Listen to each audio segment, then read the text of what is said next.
right, so short week. This is a huge game. Obviously, a lot of history with this matchup. It means a lot in the state. And one that wasn't very familiar with coming in now 5 years ago, and became very familiar with, especially as going around the state speaking and with people. So spoke extensively to our players about that. With so many of them, I think somebody said in our team room there's 48 players, I think is what Tom Luke said, that weren't here or that are new. So it's a lot of guys to try to get to understand the magnitude of this and how records don't matter in this game and how much passion there is and how hard players play in this game. Wayne, as I'm sure you're aware, there were a lot of upsets this weekend in college football, and there's now talk that more stuff happens. There's potential for a 3-loss team to potentially get into the CFP. How do you guys handle that uncertainty right now? Well, it's a new age now. As you guys have asked before, I usually don't ever speak about those things to the team because 1 week at a time, but I did a few weeks ago say, hey, if that's what motivates you and gets you to prepare better and stuff, have talked about that before with them. So, I would have thought after the game that was out, but then when so many different things happened with us being the early game and percentages now saying that's alive, and so I did tell them that. But I think there should be so much motivation, to keep the Egg Bowl here, the trophy here, and win this game and play really well. But if that's added and helps them to know that, playoffs are still alive and that they get kind of the first shot to show everybody on a national stage as opposed to a Saturday game where, these people that make these decisions don't necessarily see all the games because there's so many going on. You got a shot to show everybody.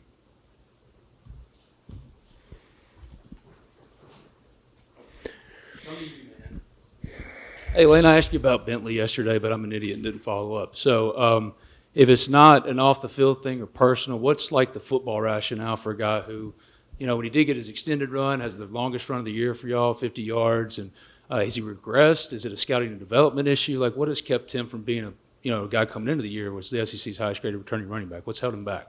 Well, you keep saying, you said this yesterday, this highest graded returning running back. So, I don't know what that really means. So like I said, he's handled it really well. If you want to get into highest graded and all that, look at average per carry this year. So, nothing saying he won't have a great game this week. Right. I'm just simply asking. When it's a running back needy team, what has kept him? He's healthy enough to return kicks. That's the biggest question we're getting out there from everybody else. Like, what's kept him from getting carries, if you will? Well, I never said it was a health thing. So it's hard. You got to make hard decisions when you're a head coach, and you can't please everybody. So is what it is. But you want to get into stats and percentages and stuff. We'll look at average per carry this year of all the running backs. Looking at the tape, how'd you think Micah Davis ran the ball, and do you see him having a similar role in the Egg Bowl next week as well? I'm not going to get into that from a game planning standpoint, but I thought he did a good job.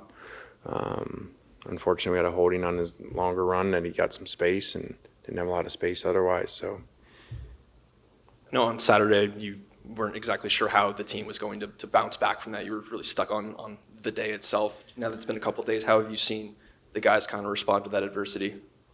Well, I think it was good having a short week, and having such a significant game to play, to actually have to turn them within a day instead of 2 days, their focus. So I think that helped us. Tom Luke gave his speech we've had for a couple years now in here about what it means to everybody around here, and it's really a passionate speech that really, I think, helps set the tone for the week. We'll take questions up top. Coach, Jeff Levy said earlier today that you guys have been texting throughout the season. Just how is your relationship with him? And also, you've been now at Ole Miss for a few years. How has this rivalry kind of evolved for you since you started? Yeah, I think I've just learned more about it. You know, like I mentioned, Tom Luke, you know, he taught me a lot about it and how much it means. And, you know, been on the winning side of it every year but one. So, you know, that was to see the losing side and how that felt, you know, makes you want to make sure you win it even more. Have you had the chance to speak with Levy at all this year, and do you look forward to that matchup this weekend with him for the first time? I have not spoke to him this year, I don't think. So kind of is what it is. And, you know, I think he said when he got the job, this is going to be a really fun Egg Bowl, he said this year, so that he was really excited about it. So I guess we're excited too. Lane, following up on Mississippi State, what specifically do they have this year that presents some challenges for you guys? They go really fast on offense. You know, I think the quarterback can move around and make some plays. I do think they have some really good skill on offense that's quick and explosive. And so we're going to have to play really good defense and get lined up. Just after going through the film, do you think there were enough holes on Saturday to be able to run through? And it's a kind of generic question, enough holes to run through. I mean, we could have blocked better. And so I don't really know how to exactly answer that. How would you assess the run blocking this year? I think that it's been very up and down, inconsistent. We've been a much better pass protection team than run protection team. So, you know, I think that, you know, we could improve in that. I think that that's I think there's, I don't know why exactly. In the SEC, people have struggled to run the ball more than normal. I think if you look at it, there's nobody, I think, in the top maybe 38 rushing teams in the country in the SEC, which is highly unusual. So I don't know if it happens to be a really good front year in the SEC, you know, or not as good as running backs as there has been in the SEC. Lane, after that loss Saturday, there's just been talk from national talking heads about Ole Miss and the view of the head coaching job in this program. What do you view this position as? Do you view it as an elite SEC head coaching job? I do for me. I've been here now going on 5 years. I've talked about it before. This has become a place I've really grown into and seen, you know, as we know Landry coming here to high school and now college, and so many relationships with so many people. And then my father's situation and just reflecting on that and how much support of all the people around here. I never thought that he would have passed in Oxford, Mississippi. And that really gave me a lot of appreciation for the people around here. Joe Judge and I actually had a conversation about that this week, about how you really kind of, Mississippi's a very misunderstood place until you really live here. And then once you do, you get it. So it's a really special place to me, you know, and one that I think we can win at. Lane, there was a stat that came out today. It was not really a stat. Someone just had done the accumulation on it, that 7 teams in the SEC that are ranked in the AP top 25 right now. I looked at their road record. It was like cumulative 1 over 500. You've talked about how difficult it is to win on the road in this league. Is it more so now than maybe it was when you were at Tennessee or when you were at Alabama with Saban? Yeah, I mean, we study that. It's always been there. You know, we've pulled up even stats over time when we've looked at, since we've been here, and even look at like the offensive average scoring on the road in SEC games that are playing the same teams, not non-conference, and what the SEC teams score on the road versus home, and the glaring difference.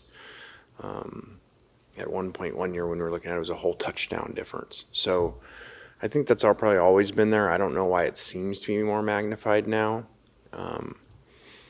But I think you certainly have also these teams that have the, you know, hostile, nonstop, what I call intense environments in an entire game. I'm not going to list them, but you kind of know from who they are. It's really interesting when you study them and obviously how well they play at home, but then the drop off to the road.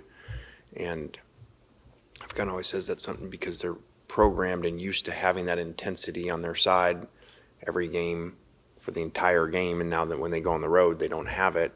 And you see some giant record differences of those teams. So it's really good when you draw those teams here versus when you play them at their place. They're very different teams. And the last team we just played has kind of shown that this season too. I mean, obviously there'll be one game next week, but most everybody else is going to go into the lobbying business, I guess, with the committee. Is that a talking point that you think resonates with the people that will make those decisions? I don't know that. I don't know whether they take that in. I don't know that answer.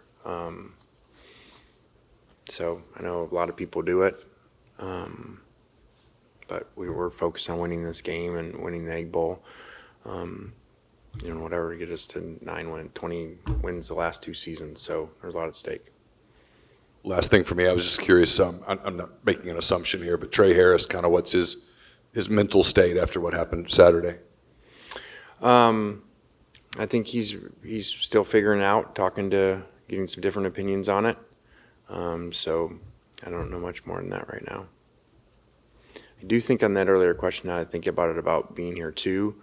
Something that I should have said there is, I've never been in a place 5 years. I've never been in a place to have a senior day, and I was just wanted to make sure that I recognize my appreciation, especially nowadays where so few players stay, to have these guys an entire time and to have a senior night coming up, where they came here with us in the beginning and now we've been here the whole time with them is really neat and special. And these guys, when I just said thinking of the 20 wins the last 2 seasons, these guys, probably historians here would say, probably had the best run in the history of the school for the last 4 or 5 years. So that's pretty special what they've been able to accomplish. Is that kind of a misunderstood thing about your program in a lot of ways in terms of the national narrative of you guys are Portal U and all that stuff, and yet you have a lot of guys like Jackson and JJ and others who've been here for 3 years, 4 years, that kind of thing? Yeah, I think that's fair. And then you've got people that have been here the whole time, that are playing in their last game. So it hit me again. It kind of hit me last night when Tom Luke was talking to the team and talked about that, about his appreciation for being here a long time and how these guys in this room that have been here for 5 years, have been on the best run in the history of the school and have brought a lot of success here to the program and to the university. So that's pretty neat to think about those guys and be grateful for those guys, what they've done, especially in a world that not many people stay nowadays. We'll go back up top. Coach, I know you mentioned earlier that you said you have more than 40 new players that weren't here last year. Do you feel like it's going to be harder, I guess, for you to get the message across that even though Mississippi State's having a not so great year, that this is still an extremely important game, just for not only for you guys to pick up the win, but just for fans all across the state? Yeah, we talked a lot about that last night. Part of why I had Tom Luke talk about how this game, means so much, and how, throw out that they've only won 2 games and, haven't beat a Power 5 team all year. Throw that out. This is the Egg Bowl and you got to be ready to play. Any questions for Coach? All right, thanks. What players in that?